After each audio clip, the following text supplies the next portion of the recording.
रील्सच्या दुनियेत लाखो चाहत्यांची मनं जिंकणाऱ्या एका लोकप्रिय तरुणीचा मृत्यू आणि तब्बल 23 दिवसांनंतर या मृत्यूमागचं धक्कादायक सत्य आता समोर आलंय। नेहमी हसतमुख दिसणारी आपल्या व्हिडिओंनी सोशल मीडियावर लोकप्रिय झालेली ब्रह्मपुरीची रील स्टार रोहिणी पाराद्ये हिच्या आत्महत्येप्रकरणी आता मोठी कारवाई झाली आहे। पोलिसांनी तिच्या पतीविरुद्ध गंभीर गुन्हा दाखल केला असून या प्रकरणानं पुन्हा एकदा संपूर्ण परिसर हादरून गेलाय। नेमकं काय आहे हे संपूर्ण प्रकरण पाहण्यापूर्वी लगेचच एस प्राइम न्यूजला सबस्क्राइब करा आणि त्यानंतर बेल आयकॉन दाबायला मात्र विसरू नका।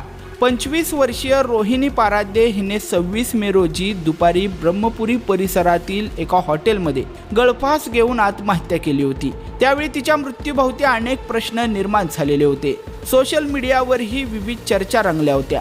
मात्र आता समोर आलेल्या माहितीनुसार या आत्महत्येमागे कौटुंबिक छळाचे गंभीर आरोप आता पुढे आलेले आहेत। मिळालेल्या माहितीनुसार रोहिणीची इच्छा नसतानाही तिचा पती निलेश पाराद्ये हा गेल्या वर्षभरापासून तिला हॉटेलमध्ये काम करण्यासाठी दबाव टाकत होता।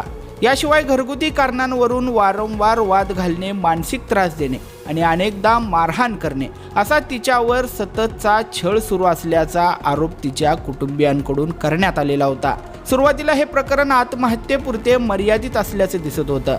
मात्र रोहिणीच्या मृत्यूनंतर तिच्या कुटुंबियांनी आणि चाहत्यांनी अनेक गंभीर प्रश्न उपस्थित केले।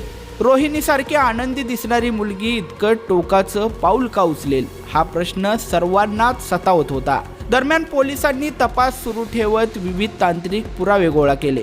कॉल डिटेल रेकॉर्डसह अनेक बाबींची चौकशी करण्यात आली।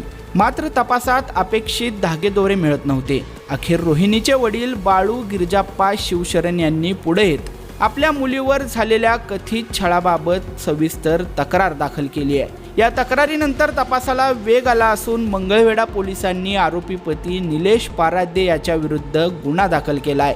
या कारवाईनंतर रोहिणीच्या मृत्यूमागील कारणांबाबत नवे पैलू समोर येऊ लागलेले आहेत। विशेष म्हणजे रोहिणीच्या मृत्यूनंतर सोशल मीडियावर मोठ्या प्रमाणात संताप व्यक्त केला जात होता। अनेकांनी या प्रकरणाचा सखोल तपास करण्याची मागणी केली होती। अखेर 23 दिवसानंतर गुन्हा दाखल झाल्याने तिच्या चाहत्यांमध्ये आणि नातेवाईकांमध्ये काही प्रमाणात समाधान व्यक्त केलं जाते। आता या प्रकरणाचा पुढील तपास पोलीस उपनिरीक्षक नागेश बनकर हे करतायत।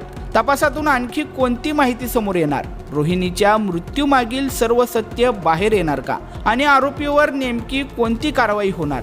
या प्रश्नांची उत्तरे येत्या काही दिवसात स्पष्ट होणार आहेत। सोशल मीडियावर लाखो लोकांना हसवणाऱ्या रोहिणीची कहाणी अखेर अशा दुर्दैवी वळणावर येऊन थांबली। पण तिच्या मृत्यूला न्याय मिळवून देण्यासाठी सुरू झालेला हा लढा आता कुठपर्यंत पोहोचतो याकडे संपूर्ण सोलापूर जिल्ह्याचं लक्ष लागून राहिलंय।